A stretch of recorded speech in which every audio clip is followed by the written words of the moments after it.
You are listening to Alex Nanlohi Podcast, to know the Lord and to make Him known.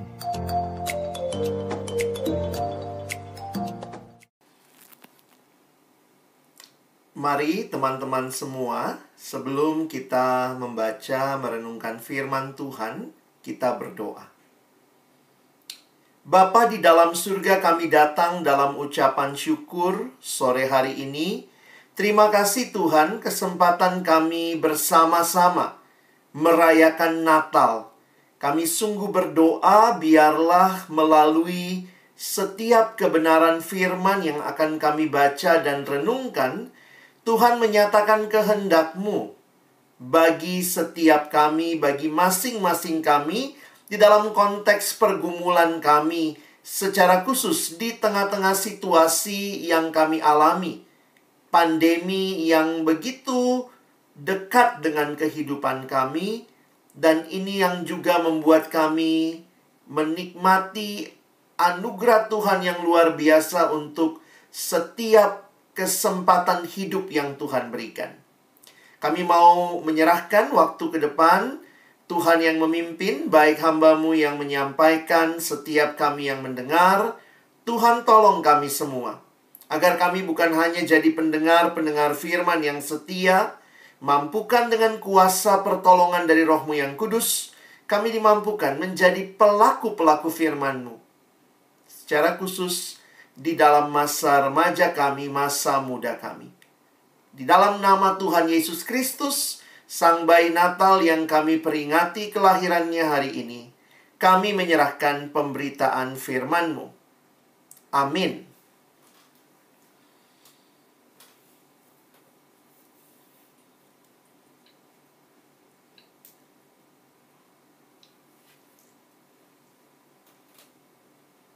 Terkait tema sekarang ada beberapa pertanyaan nih dari Cia, Benaya, dan Kela.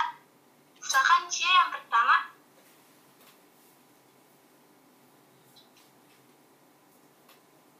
Halo Kak, kedengeran nggak suaranya? Kedengeran, Cia. Cia mau nanya apa? Jadi kemarin kan saya lihat temanya kan God is with us. Jadi aku tuh mau nanya, emangnya kalau saat kita terpuruk itu gimana sih caranya nyadar kalau sebenarnya Tuhan Yesus tuh ada di samping kita buat nolongin kita terus. Oke, terima kasih Cia. Oke, yang selanjutnya ada dari Benaya. Oke, halo Kak Alex. Halo Ben. Saya mau bertanya, Ya, gimana? apa bukti Tuhan selalu mendampingi kita selama pandemi ini? Itu aja, terima kasih. Thank you. Oke, dan yang terakhir ada Kela. Iya Kak, aku mau tanya Kak. Kalau kenapa ya aku kalau takut tuh kayak lupa Tuhan gitu.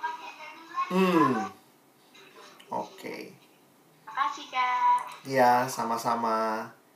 Wah, teman-teman, terima kasih karena kita bukan hanya mendengar tema, tetapi kita juga mau sama-sama menggali, mempelajari lebih dalam, dan pertanyaan teman-teman menjadi masukan yang baik untuk kita sama-sama akan mendaratkan tema ini bukan hanya di awang-awang, tapi kita mau merefleksikan untuk kehidupan kita, ya. Karena itu Kak Alex sore hari ini mengajak kita sama-sama akan melihat dulu apa yang firman Tuhan sampaikan, dan nanti di bagian akhir khotbah ini Kak Alex ingin kita juga boleh melihat apa yang menjadi pertanyaan teman-teman tadi dan bagaimana kita bisa dengan baik melaluinya, menjawabnya, dan ini jadi bagian kehidupan kita, ya. Teman-teman, Kak Alex siapin slide buat kita sore hari ini. Kita akan belajar sama-sama, dan kesempatan ini saya ajak kita juga boleh tetap fokus sehingga nanti kita tidak ketinggalan sedikit pun, ya. Nah, bersyukur tema kita hari ini, Don't worry, God is with us. Oke, jadi sebelum lanjut ya, Kak Alex mau sampaikan juga selamat Natal tahun 2020 dan selamat tahun baru. Kita sudah di tahun yang baru, tahun 2021. Tahunnya aja pakai masker gitu ya teman-teman ya. Nah, apa yang menarik setiap kali merayakan Natal secara khusus ketika kita harus merayakan Natal di masa pandemi ini, Kak Alex jadi melihat ada banyak hal yang kita potong ya. Kita potong, cut sana sini, tapi kemudian jadi pertanyaan, apa sih yang paling penting di dalam Natal? Ketika ini dipotong, itu dipotong, apa sih yang nggak ada di dalam Natal ya? Sehingga ada pertanyaan penting menanyakan begini dalam bahasa Inggris. What is the most important part about Christmas? Lalu dijawab, the most important part about Christmas is the first 6 letters. C-H-R-I-S-T. Teman-teman bisa bayangkan, Christmas without Christ tinggal mas ya. Ini bukan perayaan mas-mas ya. Tapi kita mau bicara bahwa Kristuslah harusnya menjadi pusat dari Natal kita. Sehingga Kak Alex suka kumpul gambar karena picture speaks 1,000 words. Christmas is empty without Jesus. And Jesus supposed to be at the heart of our Christmas. Harusnya Natal kita pusatnya Yesus. Jangan sampai semuanya dipotong, Yesusnya juga kepotong. Enggak ya. Yang kita potong kali ini apa? Enggak ada konsumsi. Wah, tapi tetap ada Yesus dan itulah sebenarnya bagian penting di dalam Natal. Alex ingin kita melihat apa yang menjadi kisah Natal yang pertama. Jadi kita akan melihat 2 bagian ya. Tentu kita nggak bisa menjelaskan semuanya karena waktu terbatas. Tapi Kak Alex ingin fokus ke tema kita sore hari ini.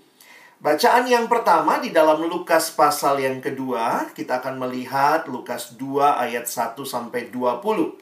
Kak Alex akan bacakan buat kita. Teman-teman boleh ikuti. Saya sudah tulis ayatnya semua ada di screen ya. Maaf, saya potong aja. Jadi kita akan membaca mulai dari ayat 8 ya. Baik, teman-teman bisa lihat mulai dari ayat 8. Ayat 8 sampai ayat yang ke-20. Di daerah itu ada gembala-gembala yang tinggal di padang menjaga kawanan ternak mereka pada waktu malam.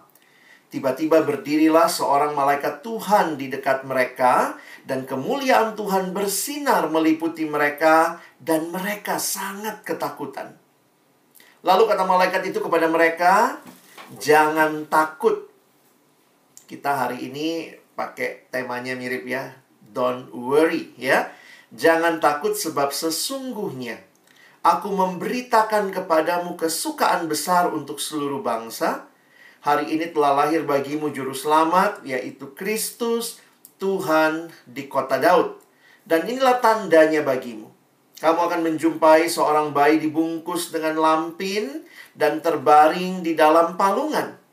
Dan tiba-tiba tampaklah bersama-sama dengan malaikat itu sejumlah besar bala tentara sorga yang memuji Allah, katanya, kemuliaan bagi Allah di tempat yang maha tinggi dan damai sejahtera di bumi, di antara manusia yang berkenan kepadanya.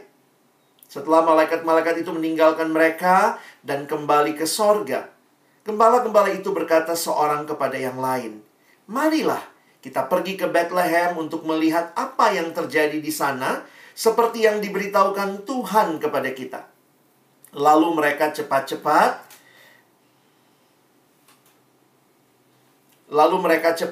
berangkat dan menjumpai Maria dan Yusuf dan bayi itu yang sedang berbaring di dalam palungan. Dan ketika mereka melihatnya, mereka memberitahukan apa yang telah dikatakan kepada mereka tentang anak itu. Dan semua orang yang mendengarnya heran tentang apa yang dikatakan gembala-gembala itu kepada mereka. Tetapi Maria menyimpan segala perkara itu di dalam hatinya dan merenungkannya. Maka kembalilah gembala-gembala itu sambil memuji dan memuliakan Allah karena segala sesuatu yang mereka dengar dan mereka lihat semuanya sesuai dengan apa yang telah dikatakan kepada mereka. Bagian kedua yang akan kita baca diambil dari Injil Matius. Kita lihat satu ayat saja ya. Matius pasal yang pertama, ayat yang ke-23. Ini adalah kalimat malaikat kepada Yusuf di dalam penampakan malaikat kepada Yusuf yang waktu itu Yusuf berniat menceraikan Maria diam-diam karena Maria telah mengandung dari Roh Kudus. Lalu malaikat tampak kepada Yusuf dan berkata, "Jangan engkau menceraikan Maria." Ya, lalu lihat kalimat malaikat. Malaikat mengutip apa yang disampaikan ya. Penulis Matius menulis apa yang disampaikan di dalam nubuat. Sesungguhnya anak darah itu akan mengandung dan melahirkan seorang anak laki-laki, dan mereka akan menamakan dia Immanuel, yang berarti Allah menyertai kita. Nah, teman-teman sekalian, saya ingin mengajak kita sore hari ini, waktu kita merenungkan tentang tema ini, apa yang begitu penting di dalam Natal, kita berbicara tentang Yesus. Siapakah Yesus yang kita sama-sama rayakan kelahirannya? Saya pikir ini yang menjadi inti dan pusat dari Natal. Dan apa dampaknya ya ketika Kristus yang lahir itu boleh ada di dalam hidup kita. Nah, Kak Alex ingin kita melihat sore hari ini bahwa Yesus sungguh-sungguh berarti bagi hidupmu. Saya ulangi sekali lagi ya. Yesus sungguh-sungguh berarti bagi hidup kita, bagi hidup setiap manusia. Mengapa? Yesus sungguh berarti, pertama bagi keselamatan kita, dan yang kedua bagi kehidupan kita. Ya, coba kita lihat sama-sama. Yang pertama kita mulai dulu. Mengapa dikatakan Yesus sangat berarti bagi keselamatan kita? Karena Alkitab mengatakan dengan jelas bahwa Yesus menyelamatkan umatnya dari dosa. Mari kita kembali lihat bagian yang kita baca tadi. Sekarang Kak Alex mau masuk ke ayat yang ke-10 dan ke-11 saja. Ya, perhatikan berita yang disampaikan malaikat kepada para gembala. Lalu kata malaikat itu kepada mereka, kepada gembala, "Jangan takut. Sebab sesungguhnya aku memberitakan kepadamu kesukaan besar untuk seluruh bangsa. Hari ini telah lahir bagimu juru selamat, yaitu Kristus, Tuhan di kota Daud." Teman-teman yang dikasihi Tuhan, perhatikan kalimatnya ya. Bagi saya waktu memperhatikan ini menarik juga ya. Karena malaikat memberitahukan ada berita kesukaan besar untuk seluruh bangsa. Nah, ini jadi pertanyaan, ada nggak ya berita yang ketika semua bangsa dengar, itu sukacita? Itu memang jadi berita kesukaan besar. Karena realitanya dalam dunia ini seringkali berita yang sukacita itu berlakunya di wilayah tertentu.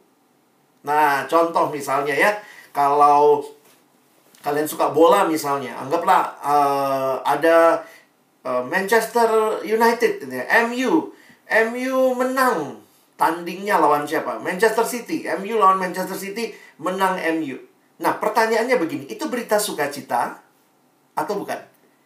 Ya tentu untuk MU dan pendukungnya itu sukacita.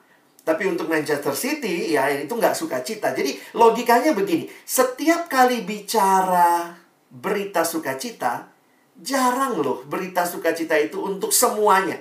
Seringkali hanya untuk kelompok tertentu. Tiba-tiba Kak Alex bilang begini, "Teman-teman, tidak ada lagi ujian semester." Wah, kalian udah seneng gitu ya.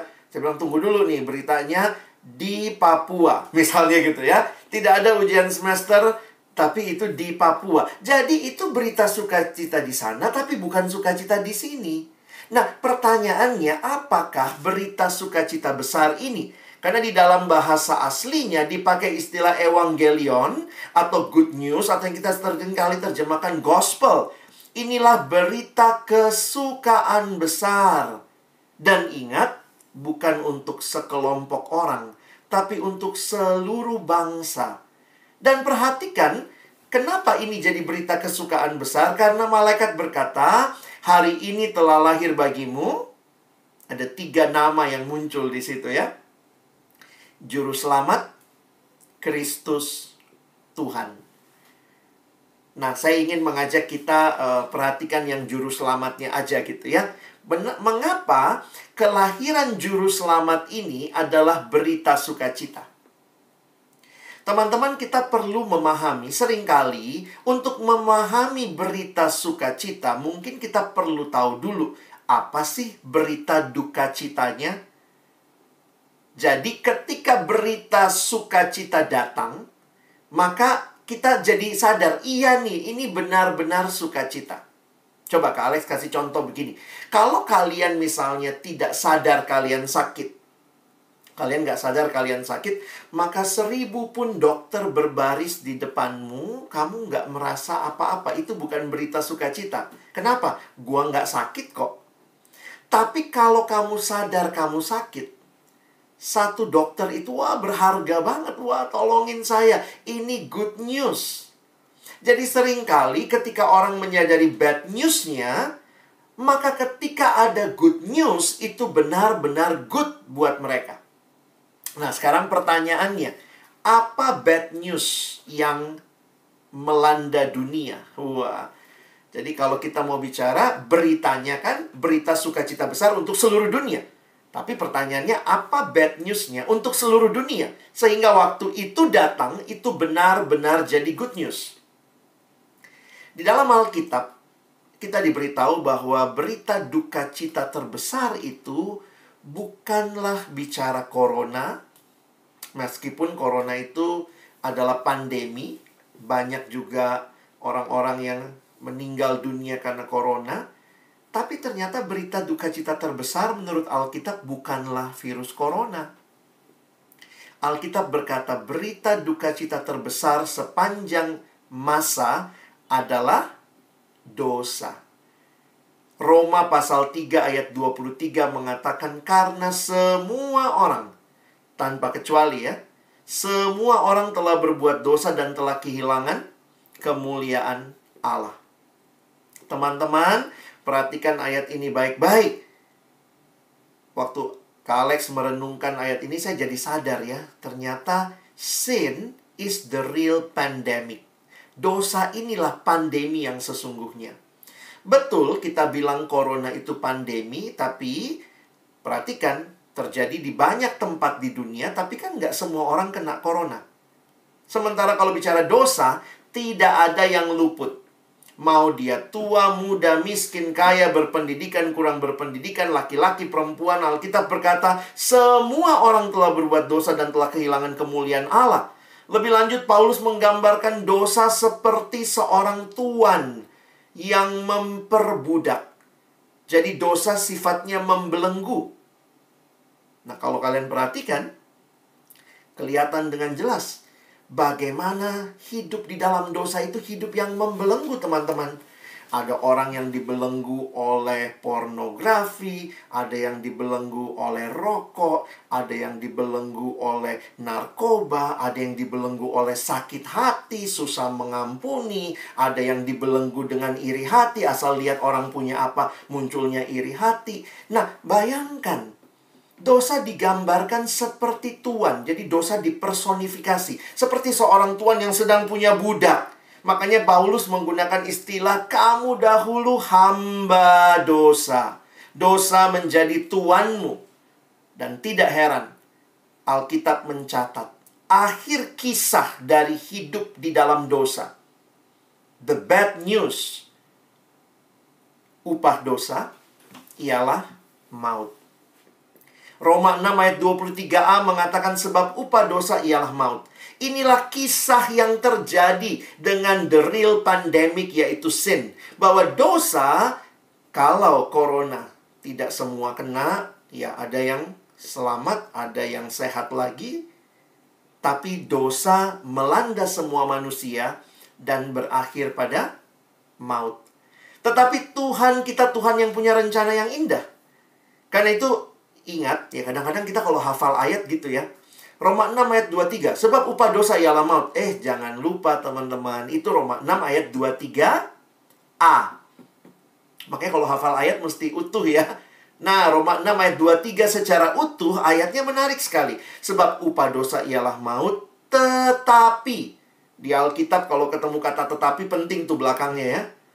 Tetapi karunia Allah ialah hidup yang kekal dalam Kristus Yesus Tuhan kita. Perhatikan teman-teman. Jangan cuma hafal berita duka citanya. Berita sukacitanya, karunia Allah ialah hidup yang kekal dalam Kristus Yesus Tuhan kita. Di dalam dosa berujung pada maut. Maut berarti mati kekal, terpisah dengan Allah selama-lamanya. Tetapi karunia Allah ialah hidup yang kekal dalam Kristus Yesus Tuhan kita. Dosa itu masalah kita, masalahnya manusia. Tetapi manusia tidak bisa menyelesaikan dosanya. Karena itu Allah datang ke dalam dunia. Dosa masalah kita, tapi solusi atas dosa kita, yang bisa menyelesaikan dosa kita hanyalah Anak Allah yang diutus untuk menjadi solusi bagi dosa kita. Sin is our problem. But Jesus Christ, the God solution for our sin. Sehingga waktu kita mencari hidup itu apa? Searching for the answer to life? Jesus, you have found Him. Jadi waktu kalian perhatikan gitu ya. Wah, itu gimana tuh? Menarik ya, cari di mana keyboard S-nya 2 begitu ya. Demi kepentingan ilustrasi ya. Nah, teman-teman yang dikasihi Tuhan, inilah yang disampaikan. Kalau kita naik 1-2 ayat dari Matius tadi ya. Ini yang tadi Kak Alex bilang, kalimat malaikat kepada Yusuf. Malaikat bilang begini, ia, Maria, akan melahirkan anak laki-laki. Dan engkau, Yusuf, akan menamakan dia Yesus. Karena dialah yang akan menyelamatkan umatnya dari dosa mereka. Perhatikan. Yesus datang ke dunia ngapain? Bukan studi tour, studi banding, lagi bosan di surga. Jalan-jalan, ke bumi gitu ya. Tour gitu ya. No. Yesus datang ke dalam dunia untuk menyelamatkan umatnya dari dosa. Teman-teman, ini berita sukacita. Harusnya Natal tidak dirayakan hanya oleh orang Kristen. Perhatikan kalimat Kak Alex. Natal bukanlah sekadar perayaannya orang Kristen. Natal harusnya menjadi perayaan dari semua manusia berdosa yang menyambut keselamatan yang diberikan di dalam Kristus. Karena itu harusnya Natal tidak sekadar perayaannya orang Kristen. Yesus kan nggak pernah turun dari surga pakai papan besar. Maaf untuk kalangan sendiri, itu kita yang bikin papannya. Dia datang untuk menyelamatkan manusia dari dosa. Nah, bagaimana kita mengalami ini? Kalau Yesus yang datang itu sangat-sangat berarti untuk keselamatan kita. Maukah kita buka hati? Terima Yesus dalam hidup kita. Kita alami keselamatan yang kekal dalam iman kepada Kristus. Makanya ada yang pernah nanya sama Kak Alex gini, ya anak remaja tuh ya. Kak Alex, gimana merayakan Natal? Saya bilang, loh kamu udah nyanyi tadi. Hah? Iya ya? Apa lagunya? Itu yang kamu nyanyi tadi ya. Waktu mereka kebaktian, soalnya mereka nyanyi. Hai dunia, gembiralah dan sambut rajamu.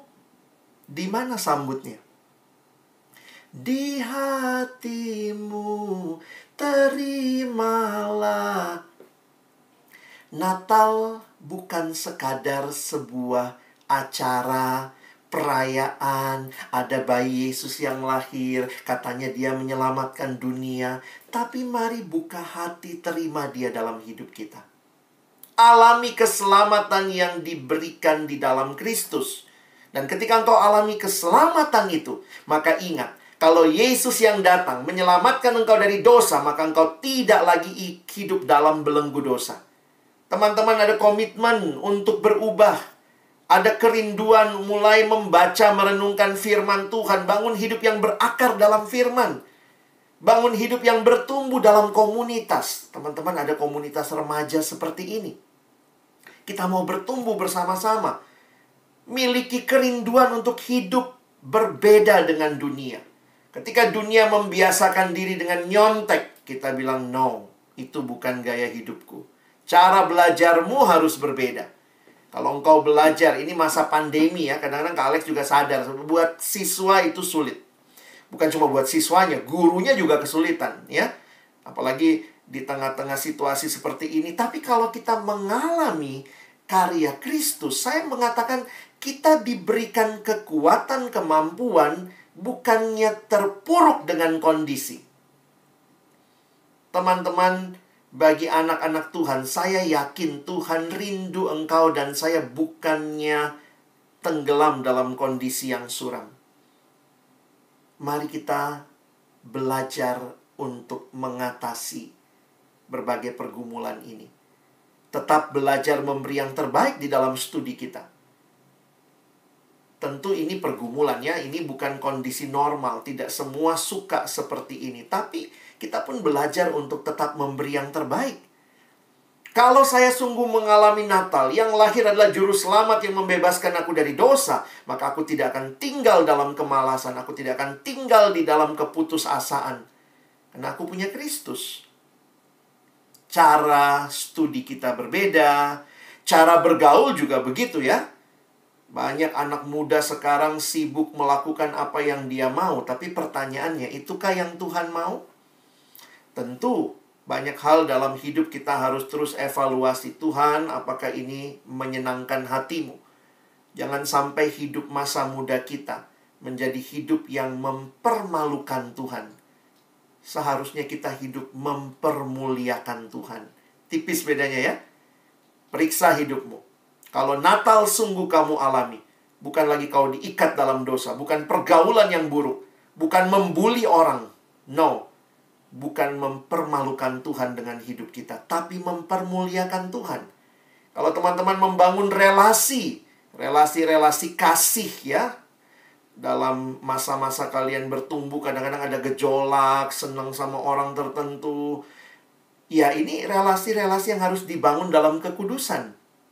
Kak Alex sih nggak terlalu rekomen anak SMA pacaran ya, nanti dulu lah. Tapi poinnya, belajar untuk juga kalau sudah siap, waktu masuk kuliah mungkin, sudah siap berpacaran dalam kekudusan. Kalau buat kakak-kakak yang sudah bekerja, mari kita juga menunjukkan. Saya menunjukkan perbedaan. Berbeda dari dunia, dalam pekerjaan saya. Giving my best. Dan bahkan nanti dalam hidup rumah tangga. Di sini ada beberapa kakak sudah berumah tangga. Biarlah mengalami dengan indahnya. Apa artinya keluarga yang berpusat pada Kristus. Nah, buat anak-anak muda sekarang ya, Kak Alex pikir juga ya. Mari kita terus jadi berkat juga. Termasuk di dalam sosial media kita, ya. Jangan cuman kadang-kadang gitu ya, cuman update status yang aneh-aneh begitu ya. Sekedar menumpahkan kekesalan. Mari belajar juga jadi berkat bagi orang lain. Lakukan segalanya untuk kemuliaan Tuhan. Karena Natal, ketika Kristus yang datang itu ada dalam hati kita. Maka Natal bukan sekadar perayaan, tapi Natal adalah perubahan. Oke? Natal bukan sekadar perayaan, tapi Natal adalah perubahan. Perubahan hidup yang menyatakan bahwa Yesus sekarang hidup di dalam diriku. Jadi, perhatikan ya. Yesus sangat berarti loh buat keselamatan kita. Makanya malaikat sampai berkata, inilah berita kesukaan besar bagi seluruh bangsa. Karena telah lahir juru selamat. Tapi juga, kalau kita perhatikan ya, Yesus bukan hanya berarti bagi keselamatan kita, tapi Kak Alex mau bawa ke dalam hidup kita sekarang ya. Nah, ini kita coba menjawab beberapa pertanyaan kalian tadi. Tentu waktu saya terbatas. Kalau kalian mau tahu lebih dalam, nanti bisa kontak pribadi ke Kak Alex. Tapi yang menarik adalah dia juru selamat, tapi juga tadi dikatakan dia Immanuel, teman-teman. Kalau dia juru selamat itu berguna bagi keselamatan kita. Kalau dia Immanuel itu berguna buat hidup kita. Menarik ya? Itu berguna buat hidup kita. Maksudnya apa? Ketika Alkitab berkata, anak yang dikandung itu adalah dinamakan Immanuel, yang dikatakan Allah menyertai kita, maka inilah yang menjadi jaminan kehidupan kita sekarang. Teman-teman, saya sadar betul ya, yang mengalami pandemi kan semua orang ya, bukan cuma orang Kristen kan. Atau bukan cuma orang yang non-Kristen, yang Kristen juga ngalamin. Jadi akhirnya Kak Alex jadi sadar ya, apa sih artinya Immanuel buat kita sekarang? Teman-teman, ada survei yang dilakukan, ada satu artikel yang saya baca, dia bicara tentang ketakutan yang dialami anak muda. Tadi juga MC kita sudah mendengarkan keluh kesah kalian ya. Takutnya apa? Ketakutannya bagaimana? Tapi ketika disurvei, ternyata ada 3 ketakutan besar yang dialami oleh orang muda. Pertama ini, takut masa depan. Aduh, nanti aku jadi apa ya? Gimana ya? Dan itu menarik tuh. Bahkan mulai dialami oleh beberapa teman gitu ya. Dan saya juga waktu pernah remaja ya, Kak Alex kan nggak langsung gede begini ya. Saya pernah remaja, iya ngalamin tuh, takut masa depan nanti gimana ya. Kalau nggak lulus nanti, aduh, itu rasanya gimana ya. Yang kedua itu tuh, takut gagal. Jadi ini generasi yang juga takut gagal. Banyak anak yang takut melangkah, takut ambil keputusan, takut gagal. Dan itu cukup menakutkan buat beberapa orang. Dan yang ketiga, nah ini menarik ya sebenarnya ya. Ini generasi yang sangat-sangat luar biasa bermedsosnya, tapi juga ini generasi yang sangat takut dengan kesepian. Follower bisa 2.000, 3.000 ya, tapi kesepian ya. Sehingga ini jadi 3 hal teratas di dalam melihat apa yang jadi ketakutan anak muda sekarang. Dan Kak Alex harus jujur katakan sama teman-teman, sebagai orang-orang yang ada dalam dunia, apalagi di masa pandemi, teman-teman juga mungkin mengalami ketakutan-ketakutan ini. Dan ada hal yang sangat logis yang biasanya terjadi. Ketika kita mengalami pergumulan, itu tuh kadang-kadang kita langsung merasa, Tuhan kok begini? Tuhan mana sih? Kenapa sih saya dibiarin seperti ini? Apalagi ketika ada hal-hal buruk yang terjadi dalam kehidupan. Kak Alex cukup lama menggumulkan ini dalam pergumulan pribadi dan dalam pelayanan ketika juga berhadapan dengan realita. Loh, ini orang percaya, dia sungguh-sungguh dalam Tuhan loh. Dia pemusik di gereja, dia pelayanan, dia juga orang yang mungkin jadi majelis. Kok dia ngalamin kayak gini sih? Jadi akhirnya pergumulan itu membuat saya menyadari dan saya menggumulkan apa yang Alkitab nyatakan. Dan ini beberapa kesimpulan yang saya mau sampaikan buat teman-teman ya. Ternyata Tuhan tidak pernah janji loh di Alkitab kita punya hidup tanpa pergumulan. Tuhan nggak pernah janji. Cari di Alkitab. Ada nggak Tuhan bilang, oh kalau kau ikut aku maka kau tidak akan mengalami pergumulan hidup?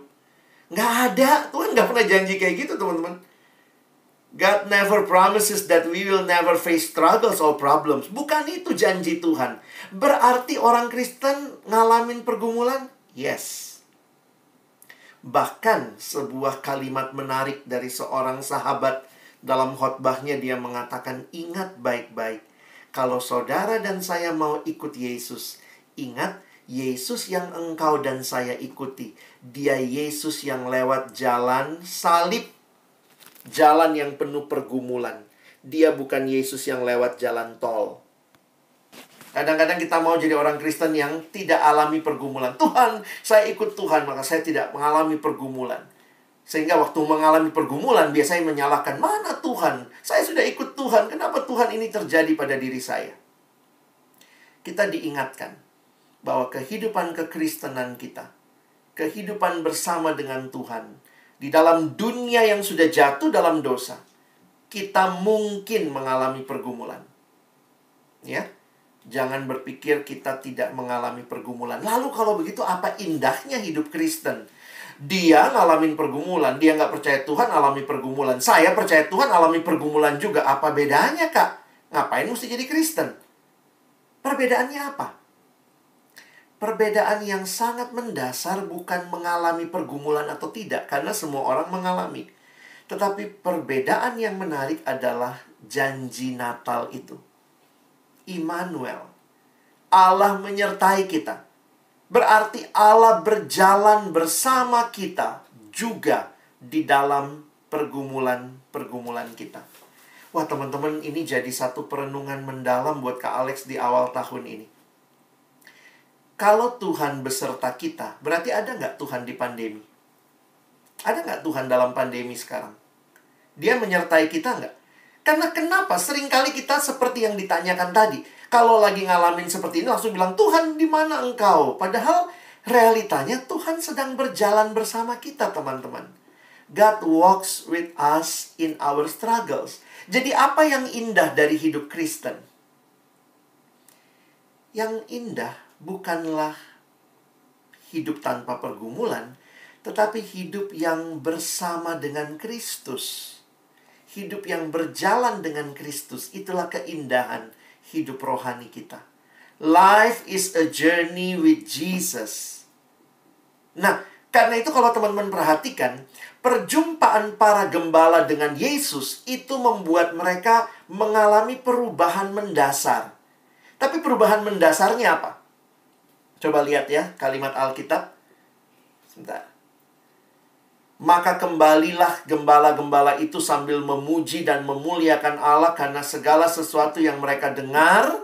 Kan malaikat bilang ya, kamu harus ke sana, kamu akan menjumpai seorang bayi dibungkus dengan lampin dan terbaring di dalam palungan. Jelas tuh petunjuknya. Bayi dibungkus lampin. Nah, ini menarik nih. Dua petunjuk ini, semua bayi yang lahir, ya bayi dibungkus lampin. Nah, kemungkinannya memang kalau bayi lahir dibungkus lampin itu bukan kain yang terlalu spesial. Itu memang kain yang dipakai membungkus bayi, begitu ya. Tapi yang spesialnya menarik adalah terbaring di dalam palungan. Dan gembala-gembala itu datang menemukan dan apa yang mereka dengar dan mereka lihat semua sesuai dengan apa yang dikatakan kepada mereka. Teman-teman, Kak Alex mau tanya begini. Gembala ini kan waktu dia datang visit bayi Yesus, gembala itu ternyata kelompok paling rendah di dalam masyarakat Yahudi. Salah satu kelompok paling rendah. Mereka tuh orang-orang yang miskin, harus bekerja sama orang lain, dan itu pekerjaan yang dianggap kasar. Tapi bagi saya yang menarik begini. Berita Natal tuh datang kepada mereka. Dan mereka berjumpa dengan Sang Mesias, Juru Selamat, Kristus Tuhan. Tetapi kenapa? Kalimat ini yang kita selalu, nanti kita juga nyanyi ya, hai siarkan di gunung, biasanya gitu. Seperti para gembala, marilah kita pulang memuji dan memuliakan Allah. Kenapa mereka memuji dan memuliakan Allah? Coba teman-teman pahami. Apakah gembala-gembala habis ketemu Yesus pulang jadi konglomerat? Wih, jadi kaya raya. Apakah mereka setelah pulang ketemu bayi Yesus lalu mereka punya hidup tanpa pergumulan? Tidak. Mereka tetap gembala. Mereka tetap rendah dalam masyarakat. Tetapi perjumpaan dengan Yesus membuat mereka menyadari bahwa Mesias itu telah datang menyertai mereka. Makanya mereka bisa pulang memuji dan memuliakan Allah. Jadi lihat ya, memuji dan memuliakan Allah bukan karena tidak ada pergumulan. Kalau kamu hanya memuji dan memuliakan Allah karena tidak ada pergumulan, wah, imanmu oportunis banget ya. Tuhan, kalau nggak ada pergumulan akan kupuji engkau. Kalau ada pergumulan, sorry Tuhan, saya nggak mau memuji. Justru di dalam pergumulan, disitulah kemurnian iman kita diuji. Teman-teman dan saya ikut Tuhan, benar-benar ikut Dia, atau kita cuma ikut supaya nggak ada masalah. Jadi Tuhan itu dalam hidup kita cuma untuk tolak bala. Saya nggak mau ada bala, saya nggak mau ada malapetaka. Ya udah saya ikut Tuhan. Jadi kalau ada Tuhan nanti tolak bala. Saya pikir bukan itu iman Kristen. Iman Kristen teruji dalam masa-masa pandemi seperti ini. Apakah engkau murni imanmu? Karena di dalamnya kita jadi menyadari bahwa di dalam pergumulan Tuhan ada. Nah, Kak Alex coba jawab beberapa pertanyaan teman-teman secara singkat. Tadi pertanyaan teman kita. Dalam pergumulan, ketika takut, khawatir, kenapa seringkali kita lupa Tuhan? Dasarnya memang kita ini makhluk pelupa ya. Kita suka lupa. Makanya di Alkitab tuh menarik ya. Tuhan bilang, ingatlah, ingatlah. Kayak Tuhan udah tahu nih, wah bakal lupa nih ya. Apalagi dalam dosa, kita lupa apa yang seharusnya. Malah kita melakukan yang tidak seharusnya. Tapi secara sederhana, Kak Alex mau katakan begini. Tuhan tidak meninggalkan kita. Jadi masalahnya bukan di Tuhan. Ya. Masalahnya seperti pertanyaan ini. Masalahnya di kita. Kita yang sering lupa Tuhan. Kalau begitu kenapa? Karena seringkali kita fokus terlalu besar kepada... Kita fokus sama apa? Kita fokus sama masalahnya. Kita nggak fokus sama Tuhannya. Lah, tapi gimana ya? Itulah realitanya waktu mengalami pergumulan. Seringkali kita fokusnya sama masalahnya. Coba, Kak Alex mau main sulap bentar ya. Coba klik muka saya. Ya, kalian lihat muka saya. Tinggalkan slide-nya sebentar. Kak Alex mau main sulap. Dalam hitungan ketiga, saya akan menghilangkan kalian semua. Wis. Hitungan ketiga, Kak Alex bikin kalian semua hilang. Siap? Pegang sebelahmu. Mungkin kalau ada papa mama pegang tangannya ya. Hitungan ketiga saya akan menghilangkan kalian semua. Siap? Jangan terlalu tegang. Santai, santai. 1, 2,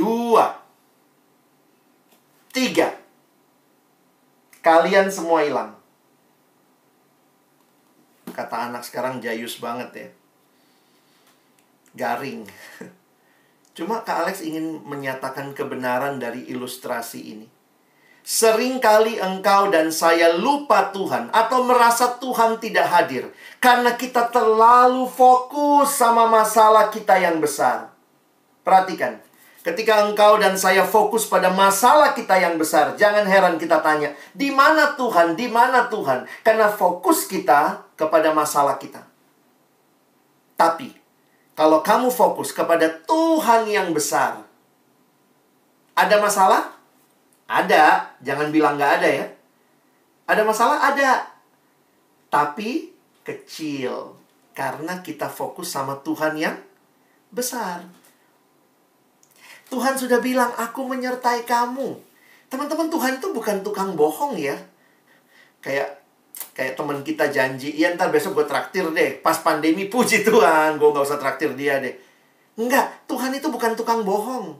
Bukan janji-janji palsu. Waktu dia berkata, aku menyertai kamu, itu pasti. Karena itu peganglah janjinya. Fokuslah pada kehadirannya. Tapi Kak, sulit. Nah, kita lanjut pertanyaan kedua ya. Gimana caranya menyadari kehadiran Tuhan di masa-masa terpuruk pandemi? Saya harus katakan, teman-teman, yang menjamin kehadiran Tuhan itu bukan perasaan kita. Kak Alex ulangi ya. Yang menjamin kehadiran Tuhan bukanlah perasaan kita. Kamu lagi rasa dia dekat nggak dekat, tetap dia dekat, gitu ya. Kenapa? Karena yang memberikan kepada kita keyakinan akan kehadiran Tuhan, termasuk dalam masa-masa pandemi ini, adalah firman-Nya. Jadi karena itu, nah ini saya mau ajak kita melihat ya, dalam pergumulan seringkali perasaan kita dominan. Tuhan kayaknya nggak peduli sama aku. Kenapa ini terjadi? Tuhan kayaknya nggak sayang sama aku. Nah itu tuh, kadang-kadang perasaan kita membuat kita, pokoknya Tuhan nggak sayang, Tuhan nggak peduli. Nah, pertanyaannya begini. Kamu membangun iman berdasarkan perasaanmu atau berdasarkan janji Tuhan? Tuhan bilang, dan janjinya itu kamu temukan di mana? Di dalam Alkitab, di dalam firman. Aku menyertai kamu. Kamu rasa atau kamu nggak rasa, aku tetap menyertai kamu. Jujur, dalam pergumulan hidup yang berat, seringkali perasaan kita itu dominan sekali. Tuhan kayaknya nggak baik sama aku, Tuhan kayaknya ninggalin aku. Ya, Kak Alex ketemu satu anak remaja lah. Ya, dan dia bilang gitu. Dalam satu retret, terus dia bilang, Kak Alex saya marah sama Tuhan, gitu-gitu ya. Terus saya tanya, ada masalah apa? Ternyata tahu nggak masalahnya apa? Dia diputusin pacarnya. Mereka ya pacaran anak remaja lah ya. cinta-cinta monyet kali ya. Jadi waktu itu cewek ini adalah anak yang kurang perhatian dari orang tua. Dapatlah cowok yang sangat perhatian. Tapi cowok ini ternyata ya mungkin juga tidak serius gitu ya. Cuman lagi pas deket. Lalu kemudian cowok itu tinggalin dia. Dan kemudian anak ini marah gitu. Kenapa Tuhan izinin saya ketemu sama dia, Kak? Tuhan gak baik sama aku gitu ya. Wah, langsung dia marah-marah. Jadi yang dia salahin Tuhan, kenapa Tuhan, kenapa Tuhan, kenapa Tuhan? Terus kemudian Kak Alex nanya sama dia ya. Karena ini pertanyaan yang ketiga yang kalian tanyakan menarik nih. Apa buktinya Tuhan menyertai kita di masa seperti ini? Waktu itu Kak Alex bilang sama dia, kamu umur berapa, Dek?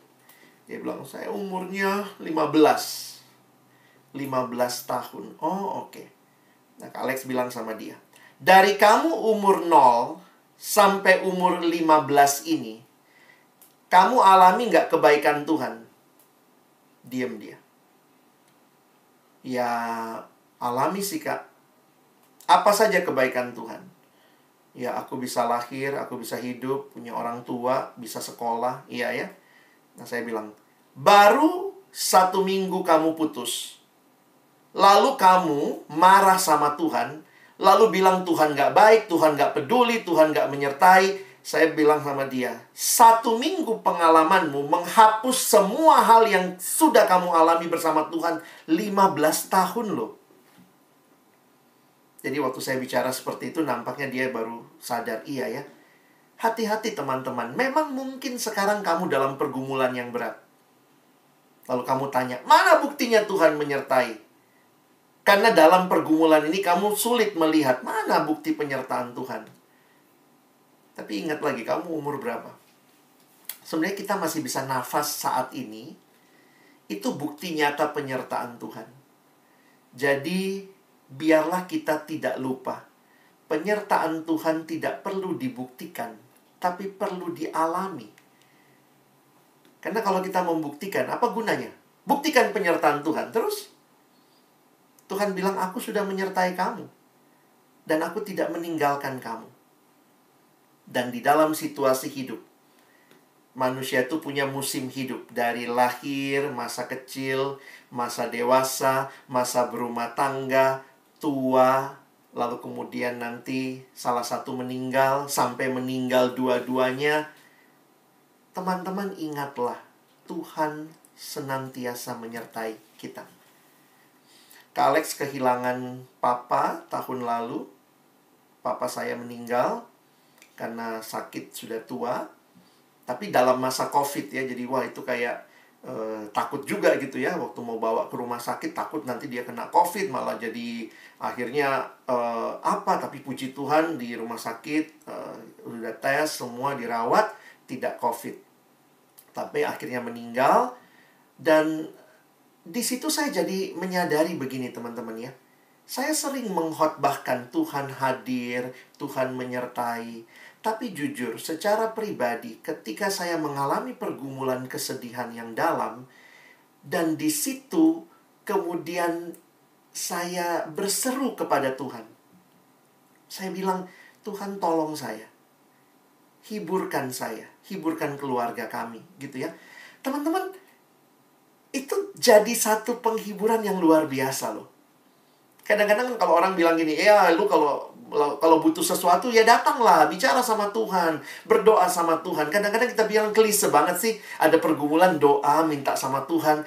Tapi waktu saya lakukan itu, tahun lalu bulan Juni, tanggal 17 ayah saya meninggal. Ketika saya berdoa, teman-teman, itu benar-benar kekuatan, ketenangan, penghiburan Tuhan berikan. Tentu tetap ada kesedihan, tapi tidak berlarut-larut. Dan saya harus katakan, itu adalah ketika saya berseru kepada Tuhan. Itu bukan klise, itu bukan cuman, ya kalau ada apa-apa dalam hidup datang sama Tuhan Yesus. Itu janji Tuhan. Itu bukan isapan jempol, itu bukan ceritanya guru sekolah minggu, itu bukan ceritanya kakak-kakak remaja ya. Tapi itu janji Tuhan. Seperti yang kita pelajari hari ini. Aku menyertai engkau. Aku akan menghibur engkau. Aku tidak meninggalkan engkau. Berdoa. Baca firman-Nya. berseru sama Tuhan. Itu kekuatan kita. Itu bukti kehadiran Tuhan. Jadi hari ini kita melihat siapa Yesus. Yesus itu juru selamat. Yesus itu Immanuel. Dan karena itu, ini kesimpulannya ya. Yesus sungguh berarti bagi keselamatanmu dan juga bagi kehidupanmu. Teman-teman dan saya bisa melangkah dengan pasti. Melangkah dengan penuh keberanian, bukan ketakutan. Melangkah dengan iman, meskipun mungkin begitu gelap. Karena firman-Nya jelas. Dia menyelamatkan. Dia menyertai.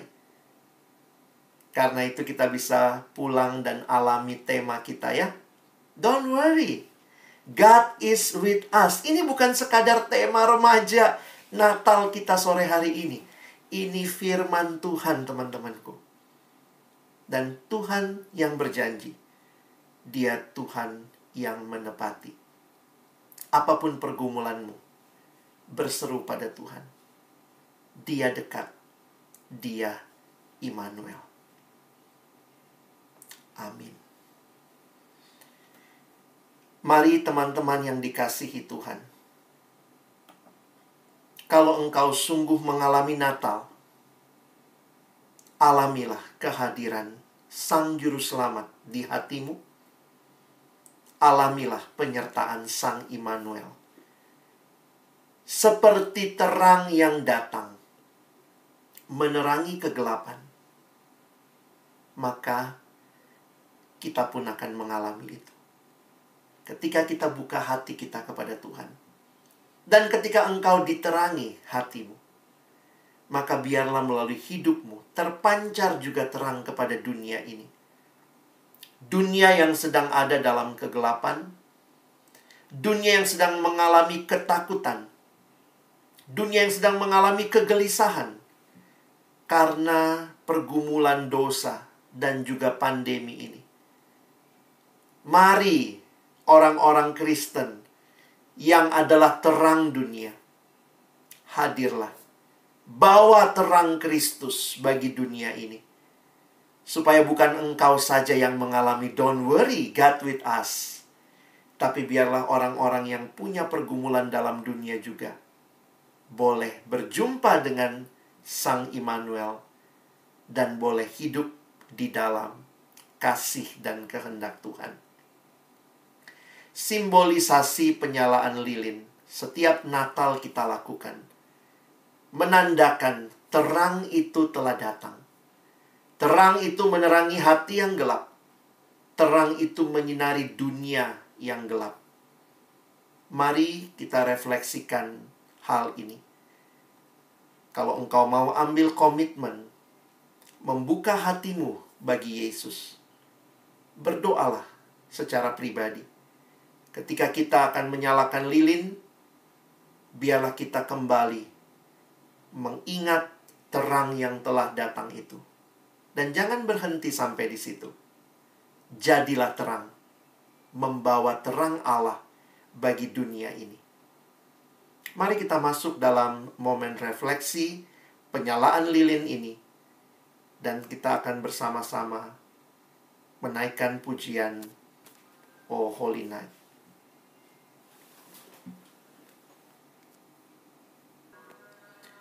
Mari satukan hati menutup firman Tuhan di dalam doa.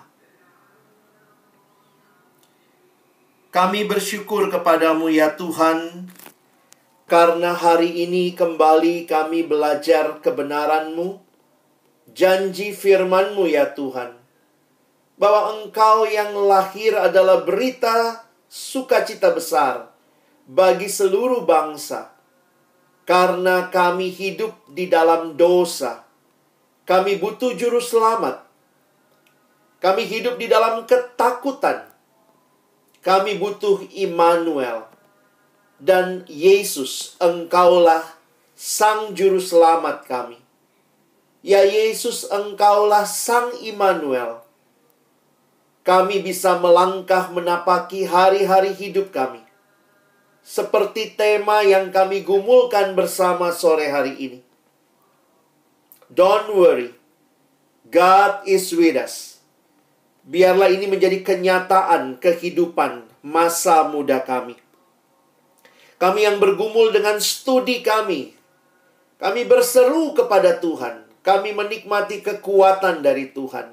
Kami yang bergumul dengan kondisi keluarga kami berseru kepada Tuhan.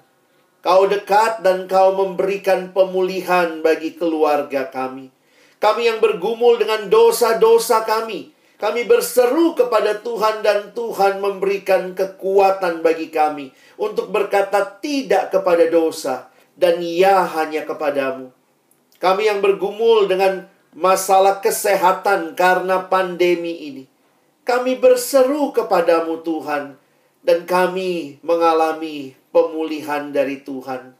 Kami yang ada dalam masa-masa kekecewaan, kami berseru kepada Tuhan, Sang Immanuel, dan Engkau memberikan penghiburan, kelegaan kepada kami. Tuhan ingatkan kami bahwa kami tidak berjalan seorang diri, tetapi kami berjalan bersama Tuhan, dan Engkau hadir di dalam langkah-langkah hidup kami. Tolong kami, baik semua remaja, seluruh pembimbing, seluruh kami yang melayani Tuhan, ingatkan kami bahwa Engkau Allah kami yang kekal, yang menyelamatkan kami. Tetapi Engkau juga begitu dekat dengan kami di setiap langkah hidup dan pergumulan kami. Engkau ada. Tolong adik-adik remaja boleh benar-benar percaya kepada Yesus, berseru kepada Yesus di dalam langkah-langkah hidup mereka. Mereka yang takut akan masa depan, mereka yang takut dengan kegagalan, mereka yang takut dengan kesepian, biarlah mereka datang, berseru dan mengalami kehadiran Tuhan yang memimpin hidup setiap kami. Dan seperti lilin yang telah kami nyalakan, biarlah melalui hidup yang sudah diterangi oleh Tuhan, kami pun boleh hadir, membawa terang itu kepada dunia di sekeliling kami. Terima kasih Tuhan, kami bersyukur untuk firman-Mu, kami bersyukur untuk refleksi penyalaan lilin. Di dalam nama Tuhan Yesus, kami bersyukur, kami telah berdoa. Amin.